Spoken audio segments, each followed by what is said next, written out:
Assalamualaikum warahmatullahi wabarakatuh. Perkenalkan nama saya Nuri Dwansyah dari kelas 1D semester 1 jurusan Teknologi Informasi.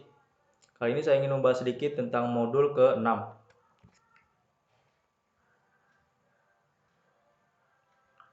Modul ke-6 basis data bentuk normal ketiga, 3NF. Kita langsung saja lanjut ke materinya. Bab kedua ada tinjauan pustaka, pengertian basis data. Database atau basis data adalah sekumpulan dari data dan informasi yang tersimpan dan tersusun rapi pada ruangan penyimpanan komputer secara sistematik, sehingga mudah saat diakses oleh program komputer guna mencari keberadaan suatu data. Dalam database, ada suatu perangkat yang bertugas untuk memanggil query basis data sesuai dengan kebutuhan yang bernama Database Management System (DBMS). Istilah database ini muncul pertama kali dari istilah ilmu komputer. Tapi sekarang ini istilah database sudah umum dan memiliki arti yang luas. Database banyak tersedia aplikasi-aplikasi untuk membuat database, baik itu yang bersifat gratis ataupun yang berbayar, seperti MySQL, Microsoft SQL Server, Microsoft Access, Oracle, dan masih banyak lagi. Selain itu, masih banyak lagi jenis database yang ada pada saat ini ya. Pengertian normalisasi basis data. Normalisasi merupakan sebuah teknik logical design dalam sebuah basis data yang mengelompokkan atribut dari berbagai entitas dalam suatu relasi sehingga membentuk struktur relasi yang baik tanpa redundansi atau pengulangan data. Sehingga sebagian besar ambiguity bisa dihilangkan. Atau pengertian singkatnya, normalisasi database adalah proses pengelompokan atribut data yang membentuk entitas sederhana, non-redundant, fleksibel, dan mudah beradaptasi sehingga dapat dipastikan bahwa database yang dibuat berkualitas baik. Normalisasi database terdiri dari banyak bentuk dalam ilmu basis data. Ada setidaknya 9 normalisasi yang ada, yaitu 1NF, 2NF, 3NF, EKNF, BCNF, 4NF, 5NF, DKNF, dan 6NF. Database 1NF dan 3NF akan sering ditemui ketika akan membuat sebuah database yang optimal.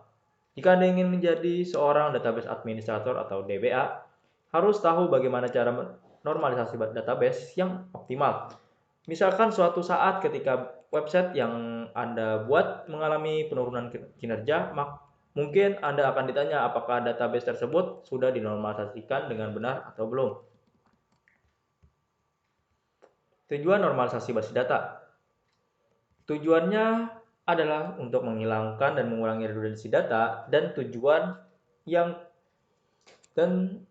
kedua adalah memastikan repedensi data. Data berada pada tabel-tabel yang tepat. Jika dalam database tersebut belum dinormalisasikan, maka akan terjadi 3 kemungkinan yang merugikan sistem secara keseluruhan. Yang pertama ada insert anomaly. Situasi di mana tidak memungkinkan memasukkan beberapa jenis data secara langsung di dalam database. Yang kedua ada delete anomaly, penghapusan data yang tidak sesuai dengan yang diharapkan. Artinya data yang seharusnya tidak dihapus, maka akan ikut terhapus juga. Update anomaly.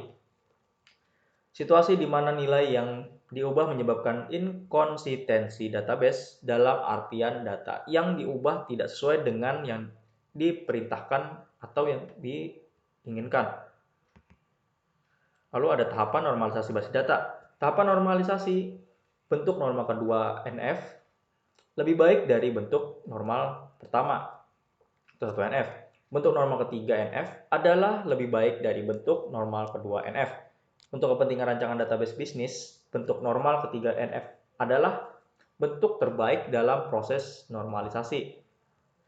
Yang sudah cukup normalisasi dengan level yang paling tinggi bentuk normalisasi yang dengan level yang paling tinggi tidak selalu diharapkan. Jadi, normalisasi dilakukan sepanjang dirasa sudah cukup normal dengan mengikuti prasyarat normalisasi yang ada di atas.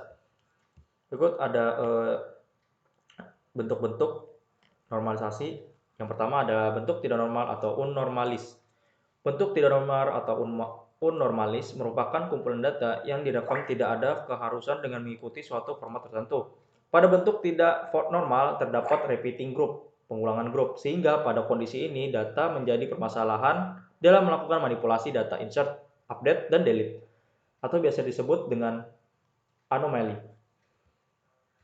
Yang kedua ada bentuk normal satu atau bentuk normal pertama atau 1NF. Suatu relasi dikatakan sudah memenuhi bentuk normal ke-1 bila setiap data bersifat atomik, yaitu setiap irisan baris dalam kolom harus mempunyai satu nilai data. Tujuan 1NF adalah membuang adanya pengulangan redundansi data, menghindari adanya pernyataan null atau pernyataan null value, dan menjaga setiap entry data dari relasi perpotongan baris kolom memiliki maksimal satu nilai tunggal. Selanjutnya ada bentuk normal kedua, H2NF. Suatu relasi dikatakan sudah memenuhi bentuk normal kedua bila relasi tersebut sudah memenuhi bentuk normal ke-1 dan atribut yang bukan key sudah tergantung penuh terhadap key-nya. Bentuk normal ketiga, 3NF. Suatu relasi dikatakan sudah memenuhi bentuk normal ketiga bila relasi tersebut sudah memenuhi bentuk normal kedua dan atribut yang bukan key tidak tergantung transitif terhadap key-nya. Terus ada Boyce Chiot normal form atau BCNF. Suatu relasi R dikatakan dalam bentuk BCNF jika dan hanya jika setiap atribut kunci key pada suatu relasi kunci adalah kandidat key.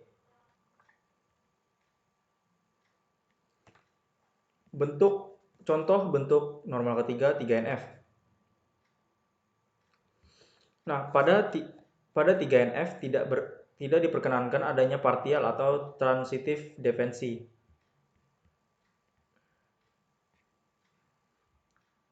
Transitif defensi dalam sebuah tabel. Transitif defensi biasanya terjadi pada tabel hasil relasi atau kondisi di mana terdapat atribut A, B, C. Kondisinya adalah A dan arah panah ke B dan B ke C. Maka C dikatakan sebagai transitif defensi terhadap A melalui B. Pada 3NF terdapat suatu atribut yang tidak tergantung pada primary key, tapi bergantung pada field yang lain, maka atribut tersebut perlu dipisah ke tabel baru. Berikut contoh data di bawah merupakan tabel pada toko market sederhana. Ada nofaktur, tanggal, kode member, nama member, kode barang, nama barang, alamat member, jumlah, harga, nomor telepon member, kode karyawan, nama karyawan, alamat karyawan, nomor telepon karyawan.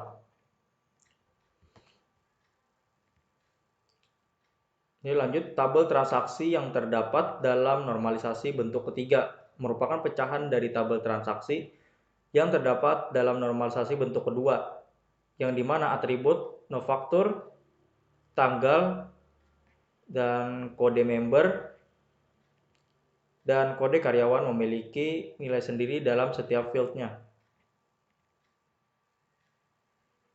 Terus tabel detail transaksinya ada nofaktur, kode karyawan, dan jumlah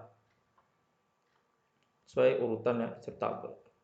Pada tabel detail transaksi merupakan pecahan tabel dari normalisasi bentuk pertama dengan mengambil atribut nofaktur, kode barang, jumlah, di mana atribut tersebut memiliki ketergantungan dan keterkaitan terhadap atribut nofaktur yang merupakan origin key atau relasi dari tabel transaksi pertama.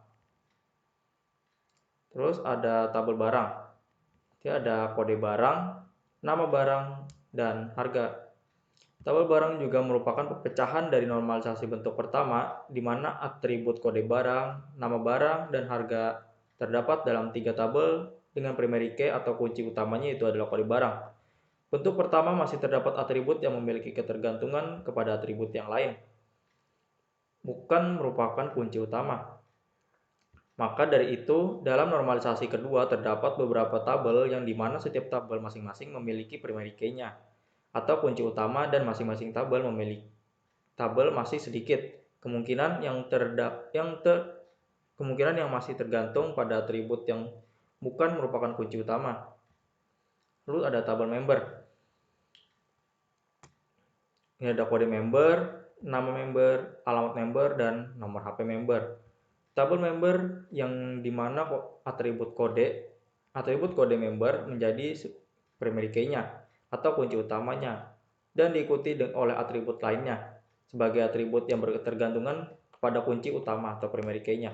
Sehingga data tersebut menjadi data yang minimalis karena user tidak kebingungan dalam penyusunan database yang tersedia dan mudah dimengerti.